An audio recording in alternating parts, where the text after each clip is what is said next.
we went past the train station in Phoenix, and there was some dude that was having a very intense conversation with himself. And it was mostly English, but a lot of it was barking too. And she had put on some shorts that were borderline. And I was like, and we got on the train after it was over heading for the airport. And I said, when that guy started freaking out, like speaking in tongues, you started regretting those shorts, didn't you? And she goes, a little bit. But I was like, the problem with it is like, you know, the problem is it's not the good people. It's the people that are in crisis that you don't want to attract attention to yourself. Right. And if your butt's hanging out, guess what? But I think that's such a funny way to put it. The nocturnal dirt preacher is going to come over here and want to talk to you. And otherwise, he would have ignored you. Yeah. So. Are you pretty strict with her? Like. Not really. I mean, but they're mate, you know. I don't want to presume, but I grew up unsupervised. Yeah. I'm Gen X. Right. So no one was. Right. If we got in trouble, that's because we burned something down or someone's arm is literally broken or there's stitches. You know, discipline came after you cost an adult money. Right. As soon as you cost them time or money, then discipline's coming. As long as you were invisible, you could do whatever you wanted to do. We were all on our own. So is she coming with you through every leg of the tour? She's coming through Seattle. And then I'm taking her to a charity golf tournament that I'm doing for Tony Siragusa. And then taking her home. She's not doing all of it. Okay. But she would. Yeah. That's cool. She wants to be around you. I mean, she likes it. I mean, yeah, she likes it. I mean, she's an excellent traveler. Yeah. I mean, she can ride in a car for 6 hours with no problems. Yeah. And she's always been like that. Yeah. Her brother, my middle son, he hates being on. He's like, I'm never coming on tour with you. I'm like, I get it. I get it, buddy. It's not fun for the people that aren't on stage. Right. Right. Because it's a lot of sitting around. Yeah, for sure. You know? Do any of them play music? She played flute a little bit in grade school, but she sings. But my adopted son, has got a great voice, but he would never, ever get up in front of people and sing. Oh, really? He sings for hours in the shower. Yeah. And it's weird because he sings like yacht rock. Oh, that's like... I caught him, he was singing Ambrosia the other day. Take me away. All that stuff. Yeah, no, he was singing how, like, he came out and I was like, where the fuck did you hear that? And he goes, Grand Theft Auto. And I was like, David Pack would have an absolute heart attack if he knew that you were listening to Ambrosia on Grand Theft Auto while you were mugging hookers and playing. That's hilarious. Grand Theft Auto. I can't believe they have that song. Grand Theft Auto. So Yacht Rock is one of the channels on the radio that you're listening to when you play. Oh my gosh, that's hilarious. Go figure that. I mean, I guess in a way it's showing them different music, but you know, I wouldn't have expected that. So when you started playing music, because I've heard you say that growing up you struggled with undiagnosed dyslexia, ADHD. Yeah, they didn't even know what it was. Wasn't a thing back then, right? No, yeah, totally. Not even me, honestly. They just thought they just thought you were stupid. I had a friend that came and he was so sad. He was like, I really had to make this amends to you. My mother told us all you were retarded. And I don't mean to laugh at that, right? But it's funny to me now. Yeah. But I get where she would think that because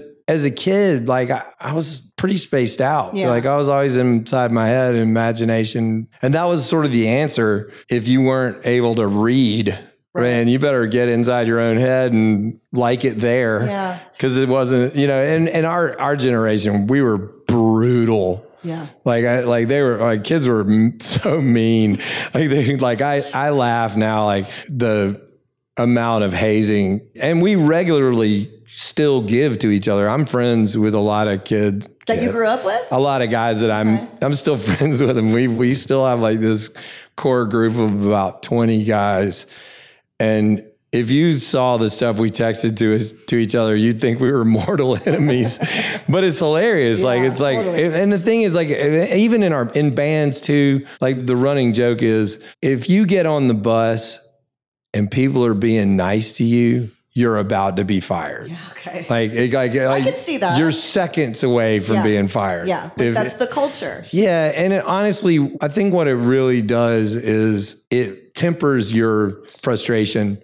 Because if you can like kind of give it out and not really mean it, you're not sitting there dwelling on your own general frustrations. Because I think for most people, and I've been doing this 35 years, so I know how to be on the road. Yeah. Like I can do it. I'm happy to be out here. Yeah. But a lot of people get out here and really, really dislike the traveling and everything? The traveling, all of it. There's just the general discomfort of not being in your own space and just always being in a van or too close to strangers and just not having, not being near people you love. And it's suboptimal for people that like routine. Right, totally. But for ADHD people who, I hate anything but the same old thing. Like it's something new for me every minute. Yeah. I mean, and I lack object permanence so much, as you've clearly noticed earlier by me being 20 minutes late. But I actually thought we were at the wrong hotel. No, I lack. I was like Vegas. No, dude. This was my nightmare. No, this is totally, you're not. I mean, it's all me. No, but honestly, I literally just go from one thing to the next. And when I first sort of understood the concept of like being present, I was like, yeah, that's pretty much what I've been doing this whole time. Like, I don't think about the future. I don't think about, it's Is that true? You stay pretty present? I do. I have to now. I used to dwell on things before I went to treatment. Right. Okay. I would let things eat my lunch and be like about it. But now, like it's just water, duck, water. But those early struggles are kind of what led you to really thrive in music, right? Sure. How did you get started? When did you realize I'm a good singer, and who taught you how to play guitar? I was probably 7 or 8 and got plopped in church choir. That's really Southern daycare. Totally, yeah. It's not. I'm from Georgia. So you're from South Carolina. Yeah, that's Southern daycare. It's free childcare is what it is. Totally. But I could sing. Yeah. And then when you're a kid and everything you do kind of sucks for the adults, and then you do the thing that they're like, hey, they seem to like it when I sing. It's like, okay, this is what we're doing. And I was in little theater stuff, and when you get around theater kids and you get around artistic people, you start to find that sort of island of misfit toys. Yeah. The people that just accept you for whatever you are. And I love those people. Yeah. That was my first experience in sort of people that have empathy and people that are accepting of the weird kids, right? Yeah, totally. To be fair, but I moved in all the circles, but that was the first circle I moved in. I played high school sports. And I was friends with the computer kids, and I sort of moved seamlessly in all the groups, but my first real group were the art kids. The art kids, the theater kids? Yeah. When did you start playing guitar? Did you take lessons? No, I was like 10. My uncle gave me a guitar and I had to take lessons. The only place you could really take lessons back then was like the church lady at our church. And she wasn't teaching me anything I cared about learning. And so then it was, all right, well, forget that. And I just started playing whatever I could teach myself, which was, fragments of Van Halen songs, or at the time too, there was, I was listening to a lot of Southern California, like punk music. Okay. Which is like Black Flag and the Dead Kennedys and TSOL, Corrosion of Conformity. So that genre of music sort of informed my attitude. Okay. Which is sad because it's probably cost me a lot of money because I have this horrible punk streak that runs right through the middle of me. But prior to that, when I was like little, when I was 7, all I listened to was Earth, Wind, and Fire. Okay. So I came from this really strange, nothing but Earth, Wind, and Fire to Southern California punk music, to Van Halen, to hair metal, to David Wilcox, and like all these songwriter type people. So it's the strangest amalgam of music sort of led me to where I am. But I think as far as like personality wise, the Southern California music, I loved it so much because it wasn't for any other reason than a voice for us.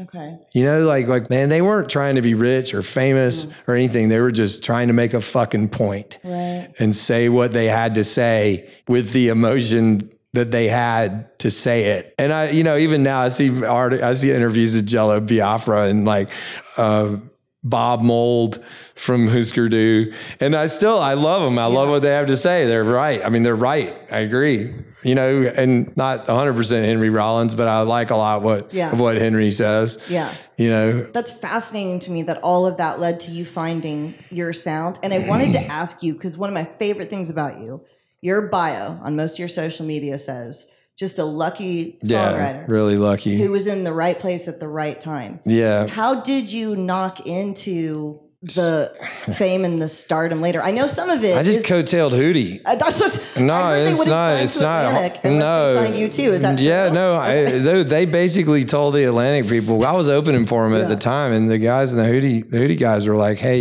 you really need to sign our friend. He's great." And at the time, Atlantic wanted Hootie so bad, they were like, yeah, sure, whatever, come on, bring the big-headed kid too. But then I had to sort of figure out how to stay, right? And that was the challenge. But what really happened was Atlantic really didn't want me on Atlantic proper, but Jason Flom did. He was sort of the black sheep of the Atlantic world. Okay. And they had given him his own imprint called Lava. Okay. And so Jason and I were sort of kindred spirits from the beginning. So Jason's story, and you should look this up. He has a great podcast. He co-founded the Innocence Project. Oh. And so he broke Twisted Sister. He literally went against what the president of Atlantic Records told Jason, if you say the name Twisted Sister in this building again, we're going to have you escorted out. And Jason was like, forget that. This band's going to make it. And he called the head of Warner's in England and got them a deal. And then it made it hit. And they couldn't fire him. And he was right. He was right. They couldn't fire him. So they were like, what are we going to do with this rebel? They gave him his own label imprint. And so he signed me. Okay. Jill Sobule, Kid Rock. I was there for the birth of Kid Rock. You were? I was there. Okay. And it was us and Sugar Ray. Oh, and so all of a sudden, out of the gate, Jason's got more successful acts than Atlantic does. Okay. And they're like, what is happening? And Katy Perry kissed a girl. Lorde, he signed her. I mean, the guys, if there's going to be one day, they're going to give some legendary award for A&R for knowing what hit songs are. They got to give it to Jason Flom. He's just unbelievable. Anyways, but more than that, he's a better human being. Okay. And so we've ended up, we're still friends to this day. Yeah. To this day. Anyway. So wait, is he the one, because I know that they wanted to run you in a few different cities. And so you had a bunch of friends buy albums and then send them to you. Will you share that story? So, was that him that you did that so it was Jason. Jason didn't know I was doing this. This is amazing that you did this. But he was always honest with me because he would go to Jason would go to the big meetings inside the label and hear what they were going to do.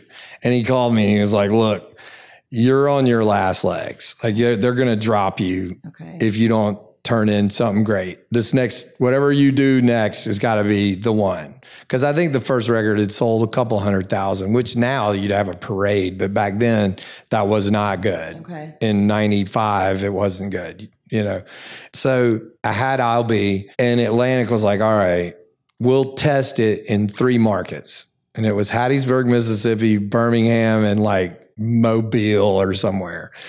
So I was like, all right, well, this is our last shot. Oh, and I called my manager at the time, it was a friend of mine from college. And I was like, how much money do you have?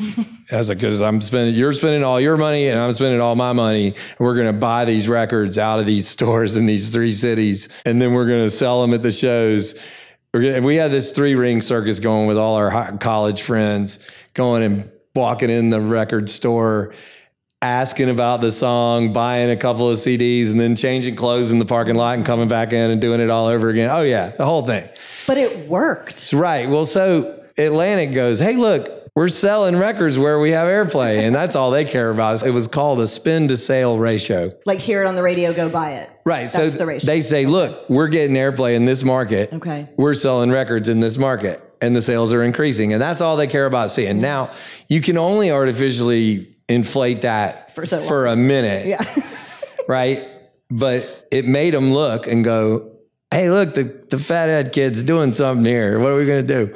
So they put the song into Dawson's Creek.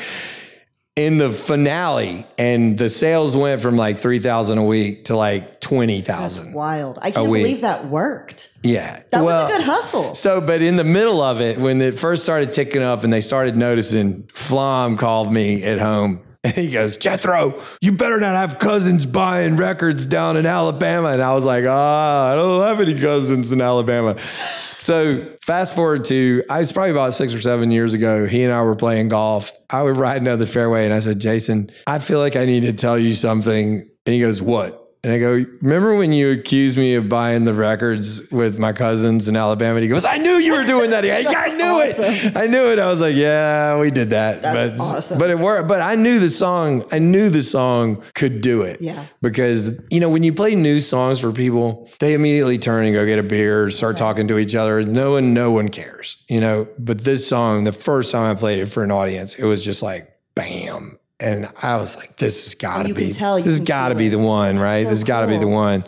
And even after the Dawson's Creek hit, it slow burned for 12 months. Okay. It really didn't even really hit until a year later. Okay. And then it's still going. We're 28 years into it and it's still going. It's going. Yeah. That song just goes. I heard you say on another show, you told your kids that song will pay for one of y'all to go to college or rehab. Yeah, I make that joke after Goodnight Asher Moore every night. I'll go, this song's going to pay for one of you to go to community college.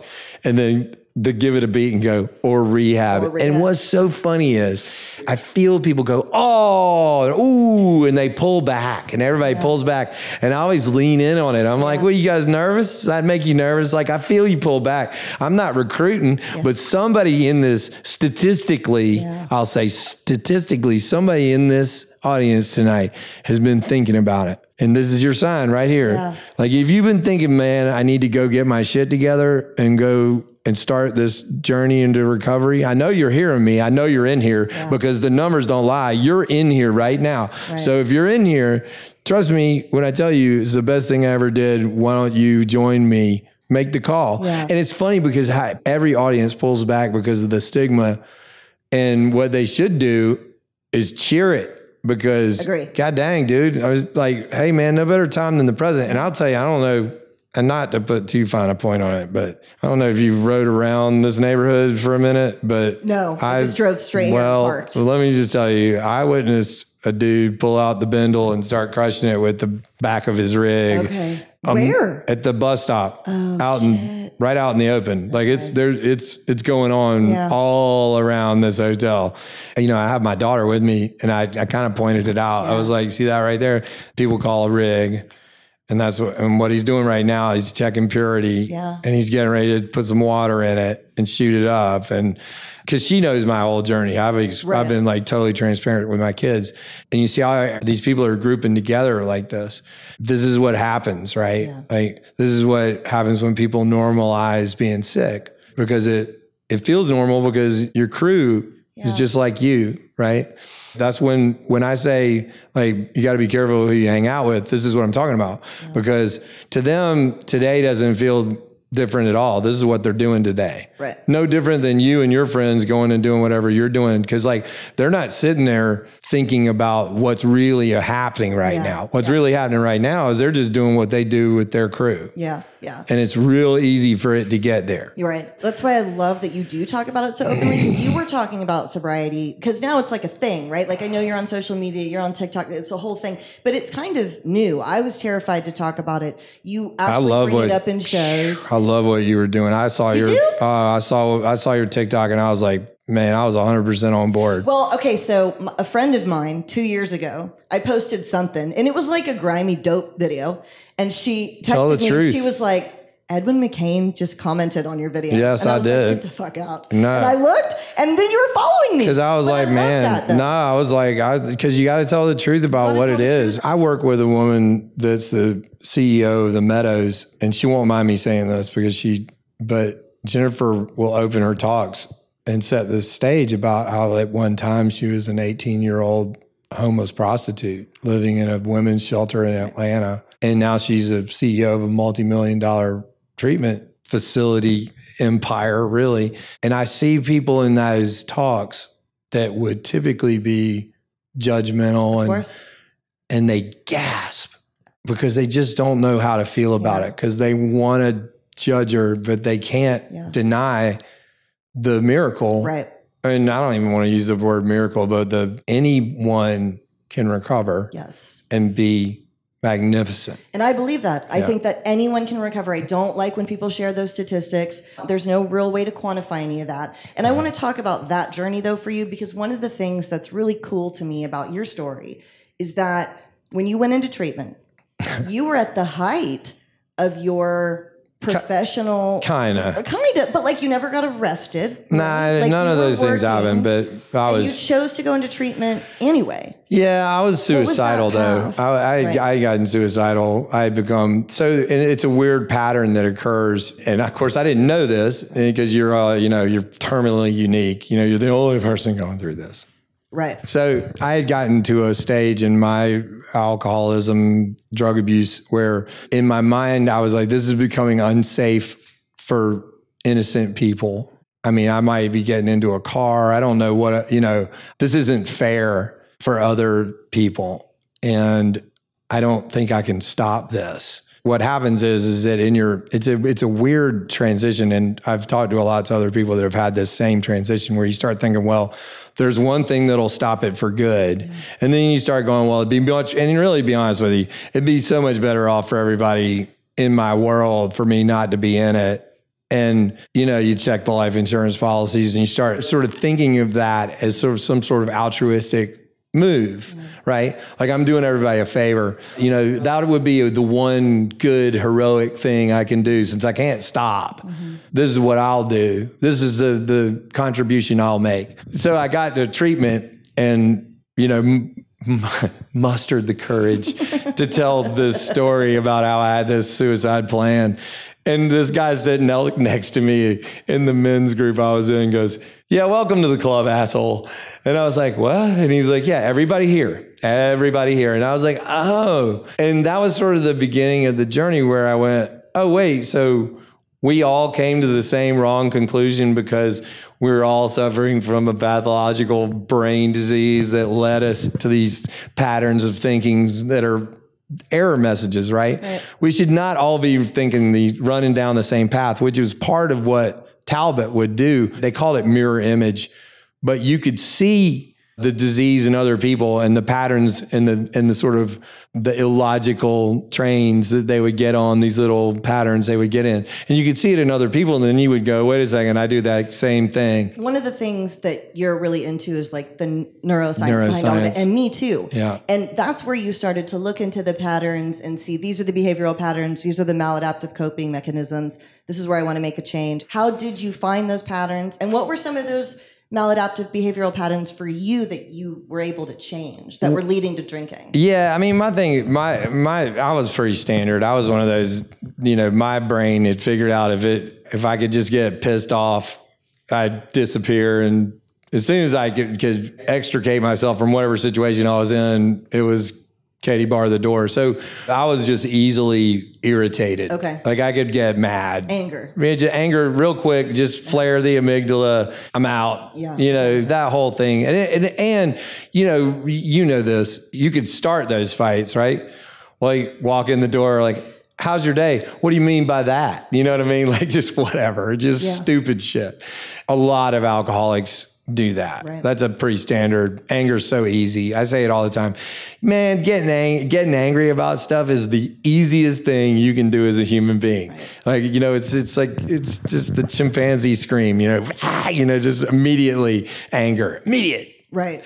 That was my excuse. Response. Okay. Yeah, my excuse to just flip the switch, but also get on some kind of little train of what's this adventure? Like if I meet new people and start going on some adventure and then end up in Costa Rica, you know what I mean? Like, okay.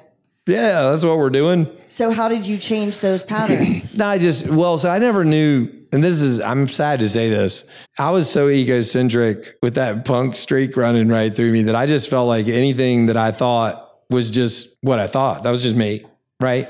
And so I had heard things about mindfulness or, meditation and whatever. And I'm like, I used to blow all that stuff off just as Hootie. And when I got to treatment and realized that the thoughts that I had in my head were not my own and not necessarily, and really also figuring out that there are certain chains of thoughts that were obviously trying to kill me, like that whatever string of logic I had come up with before I checked into treatment. So I just had to let it go. I had to stop and go, okay, man, I am definitely not driving. And I'm not sure that I've ever been driving. And so you have to start looking back at all the ways that I pinballed my way to where I am now. And there are certain characteristics of my personality that I obviously want to keep. But then there were certain personalities that you had to look, or certain aspects of my personality that were attached to substance use. And I had to let those go. Yeah. And the only way to do that is to put space between the time you have a thought and the time you act on that thought, right? And so that was a real big challenge, man. I mean, and even the first couple of years in treatment, man, I was all over the place, just emotionally, and just trying to gather what life should have been like this whole time, right? Yeah. And part of it too, with, I can't 100% tell you that I would have been a musician, because what led me into playing gigs full time was, it's hard to find a needle in a stack of needles. Like, I live in bars with people that drink all the time. So who cares? Like, it facilitated your music. Yeah, I didn't drink before. I didn't drink before I played, but I played in bars. I mean, I played 10 shows a week for years in little bars where, I could drink for free afterwards. And I wasn't as bad as most of the people in there. So how did you start to find space between something happening and you responding? How do you find that space? I mean, now I try to employ this Epictetus level of stoicism and just acknowledge that things are. But part of it too is acceptance, in that even some of the worst days of my life have been the catalyst for great things down the line. Yeah. It's hard to fathom. Like, here, I'll give you for instance. My son was attacked by a dog when he was 5 years old at a soccer practice. There's a guy that brought a Rottweiler to 5-year-old soccer practice for some unknown reason. But my son was running by this dog, screaming and yelling like 5-year-olds do, and it stressed the dog out. And the dog just jumped and latched onto his face and destroyed his face. Oh, no. And I was there. It was an absolute nightmare of a moment. But I was sort of destined to be there. I was supposed to speak at a treatment center that day. It was a long story. My wife had her tonsils out. I'd canceled the speaking engagement so I could take my kids to soccer. So I happened to be there for this. Mm-hmm. Long story short, the attorney that I hired after this event turns out to be one of my dearest friends, lifelong friends, who introduces me to some other friends who, fast forward to a million miles down the line, the Music Modernization Act is being held up on the Senate floor by Lindsey Graham. Well, because of my relationship with this attorney, I know Lindsey's chief of staff and helped get that passed. And I've told my son, now the plastic surgeon saved his face that day, and he's totally fine. Totally fine. However, and I've told my son, I was like, you survived that dog bite, and now millions of songwriters are going to get paid on their work. And who saw that coming? Right. Is that what your tattoo symbolizes? It's all the lines? Yeah. So it's like the connection of it's things. It's the connection of, it's endless and eternal love. I saw you getting that on social media, and I was going to ask you about it, and that's what it is, right? Those connections. We're all interconnected. It's the front door of my house too. Okay. So it reminds me of home when I'm out here. And I don't, the tattoo thing is always like because of something. And I decided to go back into the music business and make a new record and sort of participate again. Yeah. Because I haven't been for a long time, because I wanted to be home with my kids. But part of it was I didn't have the same desire to be in it that I once did. I probably had some resentment towards the industry that I hadn't let go of yet. Okay. You know, if that makes sense. But I was so happy being home with my kids, and I don't mind working real jobs. Like I was running an excavator, I was running a land clearing business, and I don't mind getting dirty and working hard. So, and I also wanted my kids to see a work ethic. I wanted them to grow up seeing me come home filthy, get up early and come home filthy, and know that if they ever get into a spot in life where they don't know what to do, you can always work hard. You can always grind. Yeah. And that, because I didn't want them to just see me hanging out like playing Xbox or something, you know what I mean? And which is in our business, it's a lot of that. I mean, you know, my son told his third grade class that I drive a forklift at a warehouse, because he would never in a million years think that he's seen me play music. He's like, yeah, that's not work. So they didn't even really know? No, they knew. They've seen me play shows. They've been around that. But they just never thought of that as my job. Yeah. They're like, you know. So what were your resentments with the industry, and then what drew you back in? Why did you change your mind? I never liked the building a mystery part of it. And them wanting to dress me up, and you know, they wanted you to look a certain way, and it was always about this image, and so it was all, to me, that felt phony. Okay. And Lee Brice has been after me for years to do a record, and I was just back in indie world, just being independent, driving the bus to my little shows. We weren't making a huge living, but we were making enough money to, you know, I still have same guys with me for 30 years. But the best part about it was I just didn't have anybody telling me anything, you know. And then because of Tiller, I got into TikTok, and I started noticing that there's been a cultural shift, and that what people really care about is authenticity, and about people just being truly just who they are and what they are. And as soon as you start pretending to be something else, they're like, nah. Yeah. And I think one of the first times it was because I saw Jelly Roll, and I was like, there you go. Right. Tell me some record executive that would have bet the farm, like, no. Look at him. Yeah, no way we're signing that guy. You better, because everybody understands that what he's saying is what he truly believes. And I see it over and over and over again.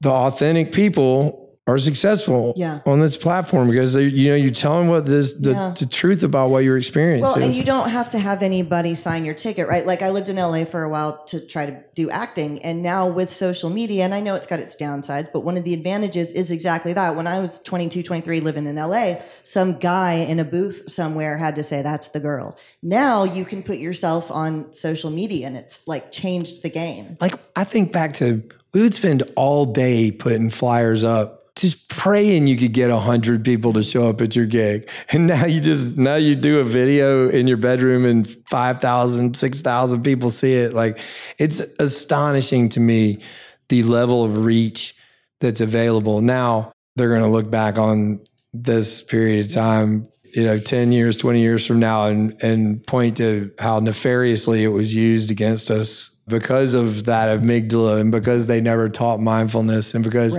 no one... Which is true. It has that effect as well. That's true. I can totally acknowledge that. Yeah, the rage farming that goes on within it.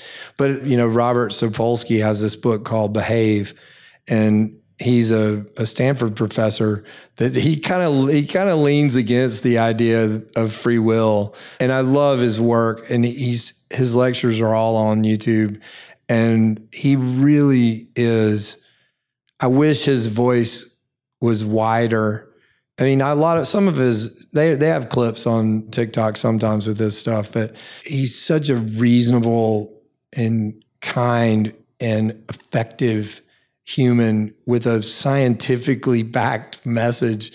And you go, man, we're failing our kids by not teaching them how to manage complex human emotions from the get-go, right? From the start. And the behaviors that everybody seems to be modeling for them now is get mad first, and then dig your heels in and refuse to even consider an alternate opinion or outcome.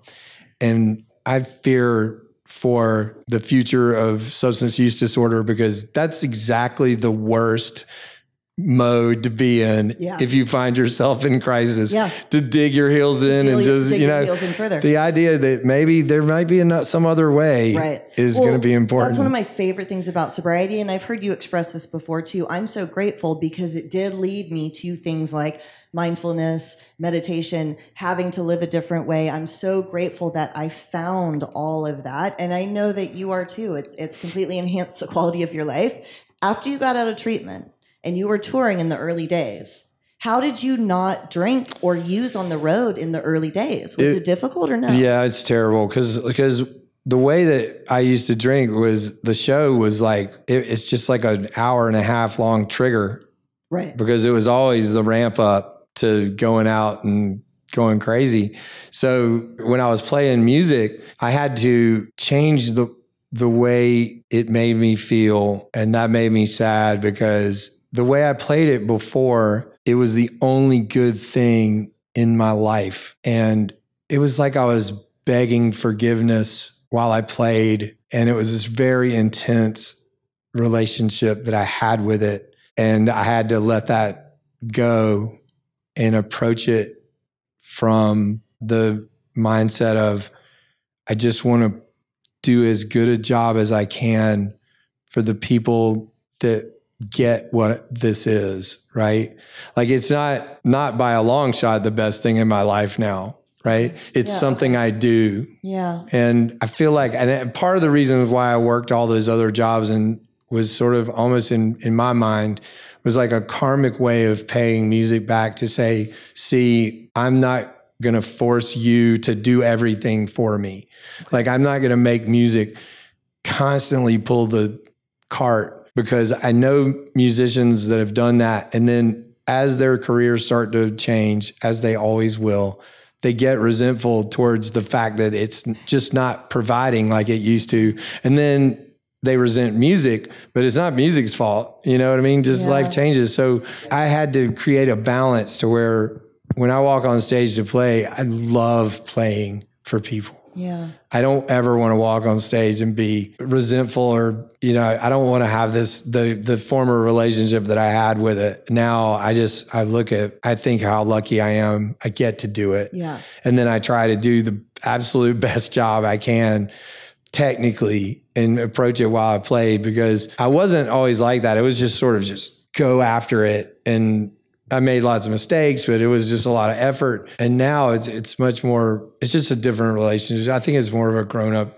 relationship I have with it now. I guess that's the best way I can think I know what you mean. So it's not like to the music you owe me. It's honoring the music. Yeah, it's just, I'm just so grateful to be a part of it. And it's not lost on me that 35 years later, I still get to do it, especially listening to and being around my kids and the music they listen to, because those artists are like 5 years is if you put in 5 years in the music business, their crowd, man, they're like, whatever happened to him? I'm like, man, it's been 5 years. Like they're gone, like 5 months. Right. Sometimes it's fast. I feel bad for some of those artists. And especially, I think my oldest son really had a moment. He was a big fan of Juice WRLD, like huge fan of Juice WRLD. And when he passed, that was a hard lesson.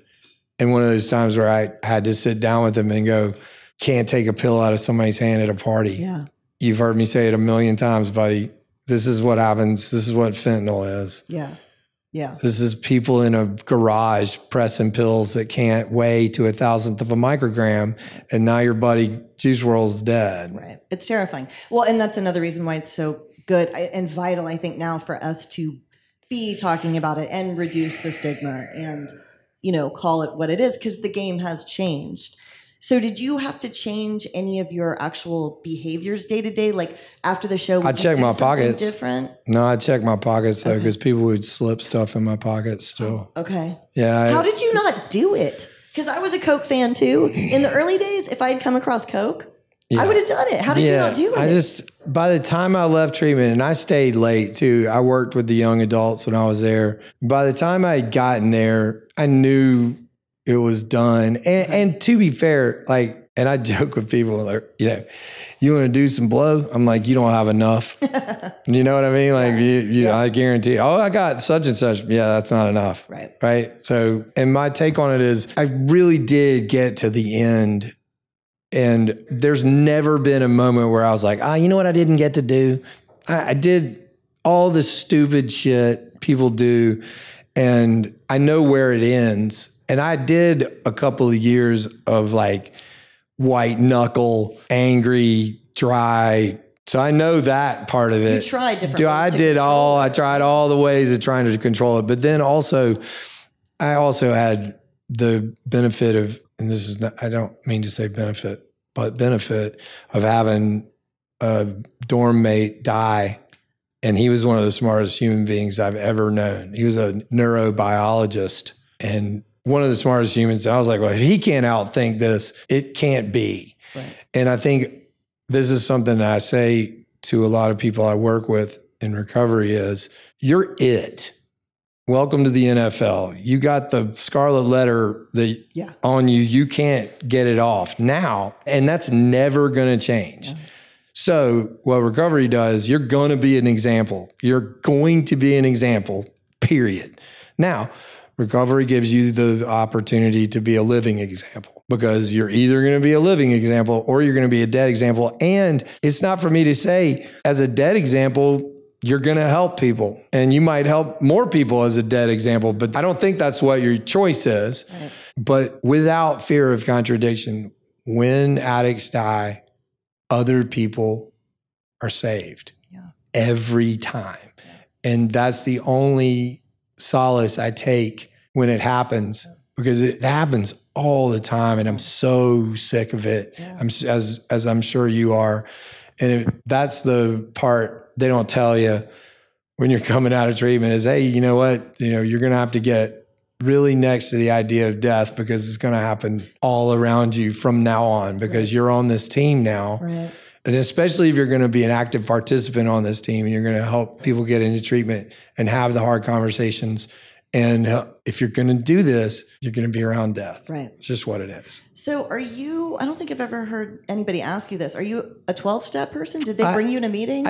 Yeah, so I did. So I actually had a fun sort of reintegration when I left treatment. My sponsor at the time was an NA guy. Okay. And so I went to NA, and I like the NA people because they boogie, you know. But I kind of ended up AA, and my sponsor now is an AA guy, and he's just the loveliest human being. I love him so much. When I was freshly out of treatment, I would call him and just be, you know, and he'd go, you know, Edwin, the hardest thing in the world to do is nothing. And I'd be like, what the fuck does that mean, Doug? God damn it. Don't talk in riddles. And then he'd just laugh and hang up on me, you know, and I would just, oh God, I was so pissed. Yeah. And I just sang for his daughter's wedding, and it was the greatest gig I'll play this year. That's so cool. But he was dyslexic. Okay. Doug was dyslexic. He lived out here in California years ago in the 70s. He's a hotshot salesman, was making $100,000 a year in the 70s until all of a sudden the company he worked for found out he couldn't read. And then it kind of spiraled down. And he was living in a hole on Venice Beach. He would dig a hole in the sand in the evenings and sleep in it. And then he said he would wake up and he would have 40 minutes from the time he woke up to find some alcohol, or he would have a grand mal seizure. And then he went on, you know, his journey, and he was a school teacher in Greenville and retired as a school teacher. He taught my son how to read. He's one of my most favorite humans on earth ever. Again, you know this, like there are people that you meet in recovery and you just go, especially when you hear the story. Yeah. And you go, you know, I know that there are people that would judge him for being a dumpster diving bum, but they don't know the person I know. Right. You know what I mean? And so when I see people in crisis, I have that same reaction where I'm like, God, come on, man. But then I also remind myself could be a future Doug. That could be a future Jennifer running a company. As long as they're alive and breathing. Yeah. There's no such thing as too far down. Nope. Also why I share the specific stories. That's why. I mean, I was like, man, check her out. She's bravely. Well, because when I tell my story, like my bottoms were not as terrible, I guess. I mean, not as grimy. It's not as grimy. I know, I was, and again, I'm going to judge you. I was always just like an alcohol, cocaine person. I think the only times that when it really got scary was when I was waking up places I didn't know where I was with people I didn't know and that kind of stuff. I definitely had some heartbreaker stuff that I haven't shared because I'm not sure my kids are old enough to hear yet. Every day in the hometown you live in, I drive past a place where I have to go, yeah, I did that. Right. You know what I mean? It keeps you grateful though. It does. I think it reminds It does. And I think you have to own that parts of it. And I wish sometimes when I go and do talks, I don't have anything as dramatic except for, and not that even though I didn't have some of the real meltdown stuff on the way, the destination was still the same. Yeah. Right. So the destination of suicide and having a whole plan and sitting there with a gun in my lap, that's where everybody ends up in this thing. Right. And no one believes that that's what it is. And it's almost 100%. Yeah. And I've heard you say it's unifying the sequence of trying to control and then ending up thinking there is no way out. I cannot control this. And you try to wear it. Right. The Hemingway clause where he goes. Talk about that for a moment. Yeah, because you get to a point where you just go, okay, well, this is just what I am. I'm an alcoholic. I'm one of those people and I need to be this because that's how a lot of creative people are. Hemingway was like this. And you can find any number of people that are like that to back up your case. And then what you find later is and I've had people ask me like, do you feel like you're less creative because you don't have alcohol and drugs? And I'm like, no, I was creative in spite of those things, not because I was going to ask that too. Not because of those things. Were you afraid you would lose your artistic creativity if you got sober? No, I was afraid I wasn't going to ever have fun. Yeah. The thing I was most terrified about was like, I'm not going to be me. Yeah. I'm not going to have the same sense of humor. I'm not going to be able to go out and be how I am. And what I've found is that for the first couple of years, I was right about that. I couldn't. You need to establish another thing. I just ate a bug on your podcast. I want you to know that. But I've played so many outdoor gigs. I've played so many outdoor gigs that is easily accomplished. I've eaten 1,000 bugs playing outside. Anyway, but honestly, I literally got to a point where I was like, wait a minute. I'm exactly me. Yeah. I'm an even such better version of me. And I can drive and everybody can depend on me except for being 20 minutes late today. I'm usually on time all the time. I mean, I'm conscientious about the things I care about. And the other thing that's funny is when you're at parties now and somebody says the same thing twice, when they're repeating drunk. the story. It's so annoying. Well, no, this is the best part because now it's like when I know, I'll look at them and go, hey, you know what? I would stay here, but I'm not. And then I just walk away from them because they don't remember you did it to them. Yeah. I would love to sit here and listen to you, but I'm not going to. So I'll see you later. And I just turn around and leave. And at first I was like, oh my God, that's so rude. Nobody remembers. Yeah. Nobody remembers that. You're just free to go. As soon as somebody is drunk enough to tell you the exact same thing they just told you 30 seconons ago, you are free to leave the conversation. Because I always want to leave. And you just say it nice. You go, hey, leave. I'd love to hear the rest of that, but I'm not going to. I'm going to leave. That's another thing I've heard you share. You'll talk about your sobriety. If you're ever in a moment where you feel like it's a little dicey, you'll start talking about sobriety and it's to protect you. Yeah, and I have to tell my friends. Yeah, I'll tell my friends like that. I'll bring up the fact that I'm in recovery or whatever, and I always have to tell them like, look, man, if you ever hear me doing that, I'm not looking for an attaboy. I'm not trying to get people to admire me. What I'm doing is protecting myself. I'm reminding myself that this is not for me. Yeah. I felt a little unsure. I saw somebody pouring Crown in a liquor glass and was like, man, I remember when I used to drink those. I started thinking, this actually happened a few years ago. One of my childhood friends, we were doing a fantasy football draft, and he hands me this tumbler that he just finished. It's got ice in it. And he goes, hey, we put some more Crown in this for me? He hands it to me. And I go, you want me to put Crown Royal in this for you? And he goes, yeah, in this Crown. He goes, yeah. I was like, you want me to go to the bar and open a bottle of whiskey and put Crown in here for you? And he was like, did I say that? And he's literally, and then all of a sudden he goes, oh, you're an alcoholic. like, they've forgotten, because it's been so long. It's been 16 years, and I love that it's been long enough for that they forgot, that everybody's forgotten. Right. Of course.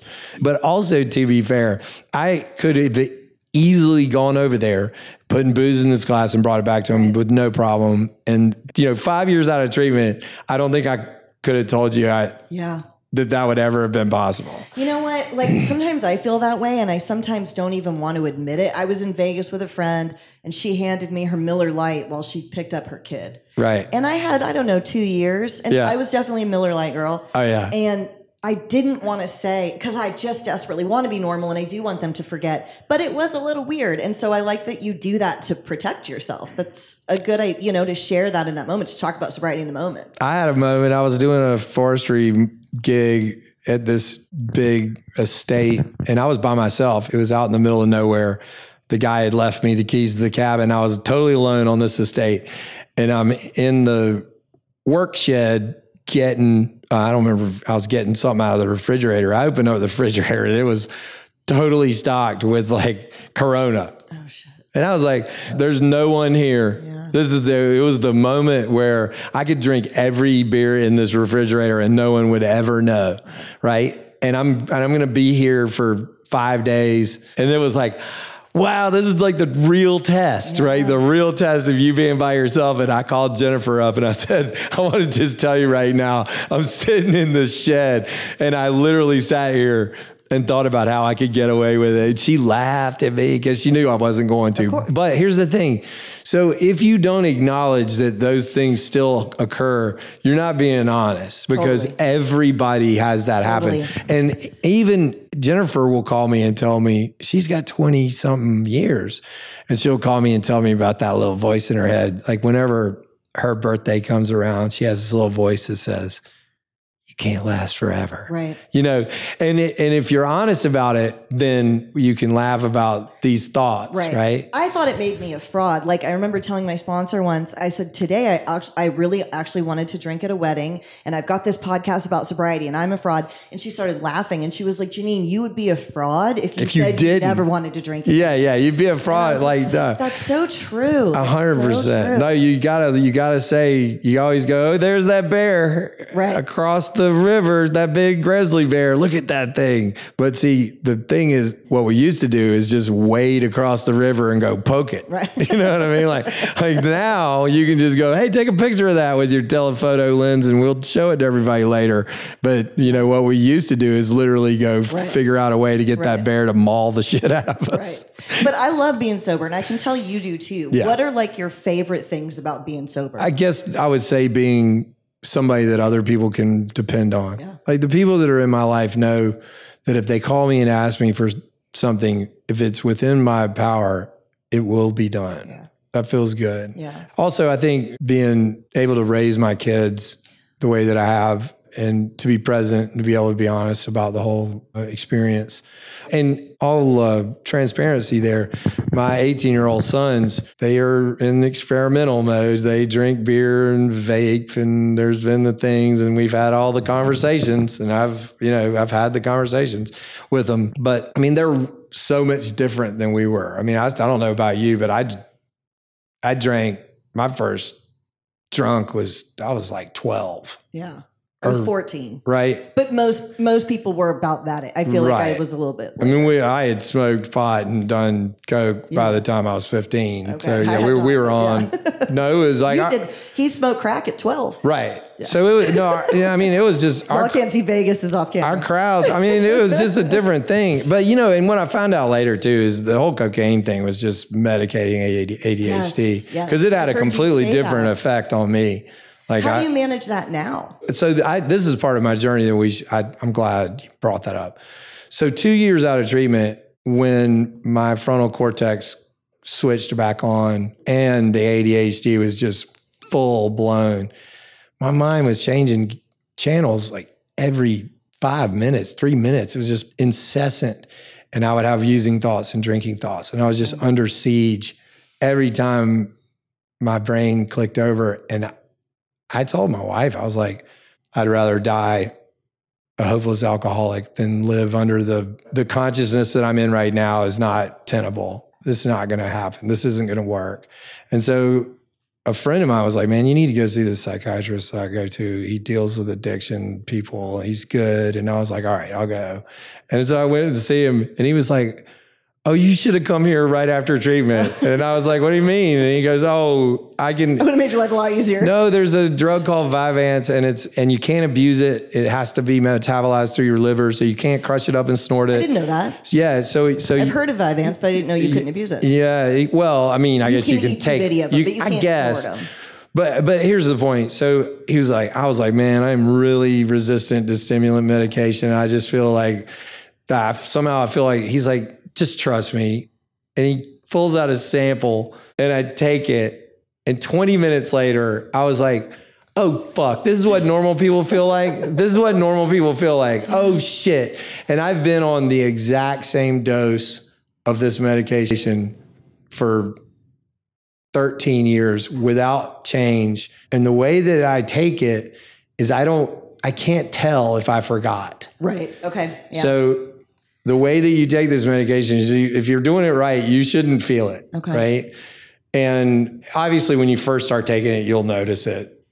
But after a while, it's basically you learn how to function like a normal person. Like a normal person. Yeah. And I'm so glad you shared that because so many addicts are ADHD and there's a lot of stigma around medication for that. I'm really glad that you just shared that. And also, and the other part of this too, there's so many dual diagnosis situations going on. It's really, really important to clear the decks. Yeah. Get a good read on what's going on with your brain so that if you do need some kind of medication, you can introduce that and then practice the recovery that you need to practice. But it's so important. It's so hard for people to discern because before I went to treatment, and like a lot of addicts, I had a psychiatrist diagnose me as bipolar. And I was like, see, I'm not an alcoholic. I'm just bipolar.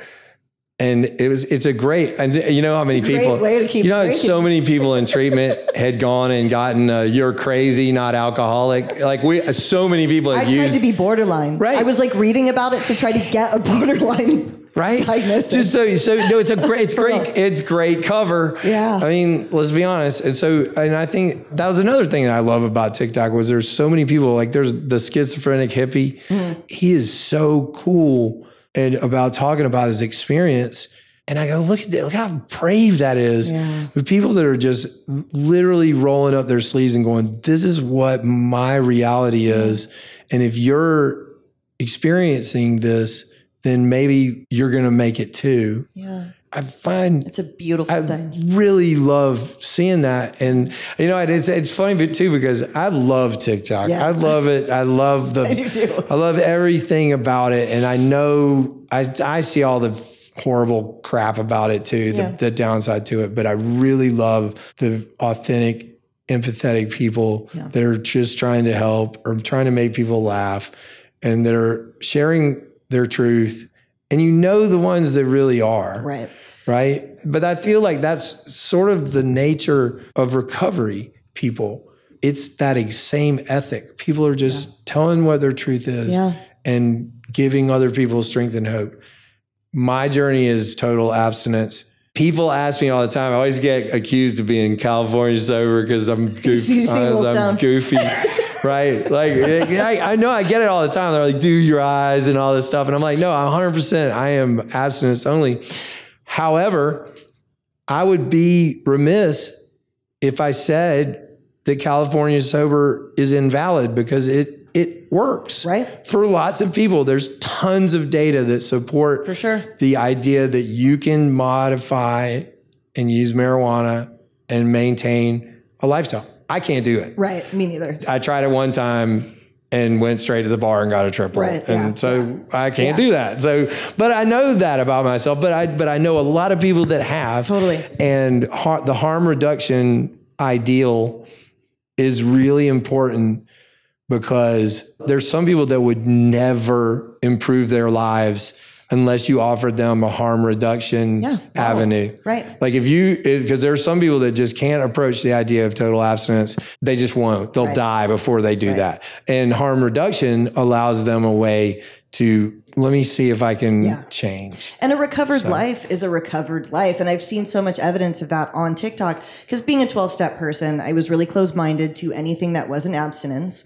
And on TikTok, I've seen people recover their lives on methadone, on Suboxone, California sober. It's opened up the scope for me a lot.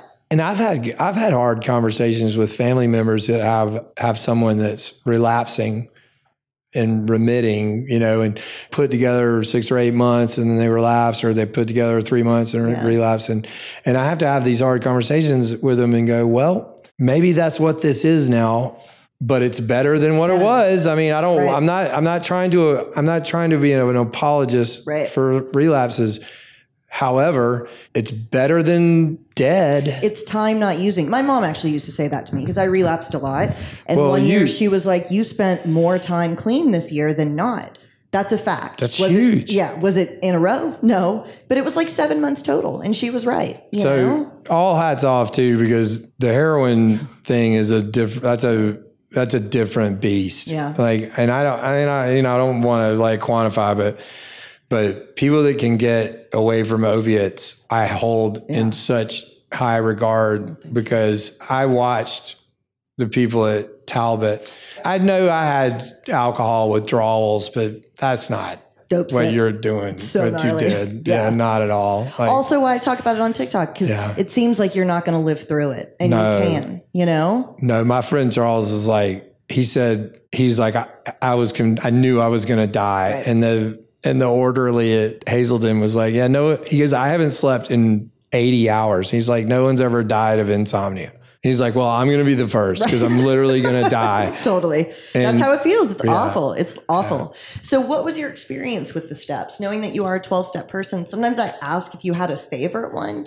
Did you have a favorite 4. Step? Okay. Just going through a 4-step with somebody else and really sort of letting, you write all that stuff out and you leave it. I had this crazy moment when I left Talbot. It was not in the best area of Atlanta. So there was always this abandoned yard with a bunch of dudes standing around a barrel fire, Picturing like The Wire. It's exactly that. Baltimore. It was exactly that. And so I pulled up, stopped, and I had my notebooks full of all the crap from Talbot. And I walked over to the barrel fire. I threw in my notebooks. I said, God grant me the serenity to change the things I can't, and right as I started, all the dudes at the barrel finished it with me. Wow. And I was like, yeah, okay. And then took off and drove home. Wow. Then I had another one of those crazy moments. I was probably 2 years in, down in the basement with my sons playing, and they were 3 at the time, little, playing Legos. And we had this big Rubbermaid container that had 10,000 pieces and parts of just like pieces of like random toys, Legos, just random pieces of plastic. Like, I'm not exaggerating when I say thousands of random pieces. And it was time for me to go to my meeting. And I was like, oh, fuck, I don't feel like going to this goddamn meeting. There's this guy in there I can't stand listening to, jackass. I got to go in there and listen to him. I was like just being shitty in my head and I was like, man, what else should I be doing right now? I'm playing with my kids. Fucking go to this goddamn meeting. This is bullshit. And I'm just getting worse, right? And then right in the moment, my 3-year-old son reaches into hundreds of random pieces of plastic and pulls out my ear chip. And I don't know how it got in there. Wow. And I don't know it. I was like, all right, I'm going. And I just ran out the door and ran to the meeting. I was like, whatever, man, I'm there. I don't care. I don't care if dude's in here annoying me tonight. I'm just going to accept him. That's very cool. Dude, and so I've had a few of those moments where there's something spiritual that happens between all of us. I'm never going to name it, too obstinate, but my hope is that it's an inverse of all that pain that we came from, right? Mm-hmm. And that we have this opportunity to change it, right? And it comes from being more patient and trying to be helpful and not reacting and finding solutions and being honest about what our experience is, even though it doesn't show us in a good light. And that's it. And that's all I can try to do in this journey of recovery. That's a beautiful idea. That's it. So that's your idea of the quote higher power. That's it. I love that's what it is. But it's because we're all together in this, whether we like it or not. And that's the part of, and I meet people all the time. I'm like, man, you could use 60 days at the center. I don't know what your story is, but just as a human being, I know, whether or not my journey had taken me to alcohol and drugs, everything I've learned in the journey of recovery, I could have used anyway. Right. It's a design for living. It's 100%. And I mean, it's different. Were you concerned at all about, when you went to treatment, the celebrity aspect of what if somebody shares something that I said?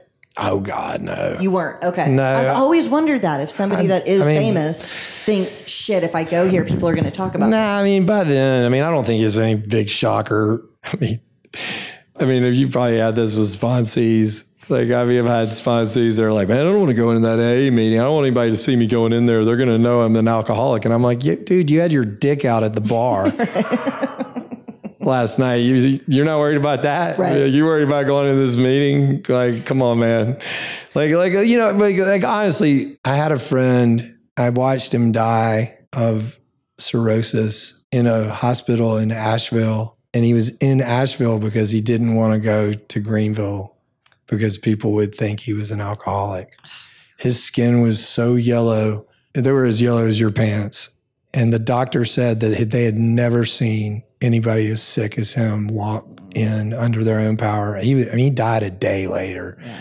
And that's sort of the weird part of what keeps us sick, is this concept of shame and this idea that everybody's watching us. And so when I got there, I was like, I just have to jettison all these things, because there was a lot of that too, because part of my story was I was always ashamed. I couldn't read. I was a kid. I couldn't do things a lot. There was a lot of that, and it never did me any good. Shame just didn't. Yeah. Okay. And I just had to let that go. And I don't really care. I quit caring about that then, and I haven't cared since. I've been to, there are the famous There are meetings, AA right? There meetings. are secret famous meetings. I knew it. They're like in Malibu or something. I knew it. I went to one. The meetings I love are the gay AA meetings. Okay. The LGBTQIA plus. Yeah. Because, man, that's 100% accepting crowd, right? And 100% telling the truth. Yeah. Right. So the whole time I was at Talbot, we had to go to different meetings, and I went to the Midtown meeting. My roommate was gay. And so I went to all his meetings with him, and I was like, yeah, this is way better. Yeah. Yeah. And one of the things I found so fascinating was that even in treatment, people still had their cliques.